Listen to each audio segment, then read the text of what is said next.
Momen haru sopir bus berhenti di pinggir jalan, temui anak-anaknya yang sudah menunggu. Tengah beredar video yang memperlihatkan momen mengharukan saat seorang sopir bus sengaja berhenti sebentar di pinggir jalan viral di media sosial. Bagaimana tidak, sang sopir bus tersebut berhenti untuk menemui anak-anaknya yang telah menunggu. Video tersebut viral usai diunggah oleh akun TikTok Hairia dan hingga kini telah ditonton lebih dari 7,8 juta kali tayangan. Dalam video yang direkam salah satu penumpang tersebut, awalnya perekam kebingungan lantaran bus yang mereka tumpangi berhenti di pinggir jalan.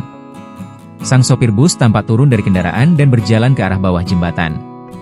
Tak disangka, momen tersebut memperlihatkan pertemuan manis seorang ayah dengan keluarga kecilnya yang telah menunggu di bawah jembatan. Terlihat, dua anak kecil yang begitu girangnya saat melihat sang ayah untuk sejenak meluangkan waktu. Setelah bertemu, keduanya kembali mengantarkan ayahnya yang merupakan sopir bus tersebut sambil melompat-lompat saking senangnya melepas rindu. Sontak saja, unggahan tersebut pun mengundang berbagai komentar warganet.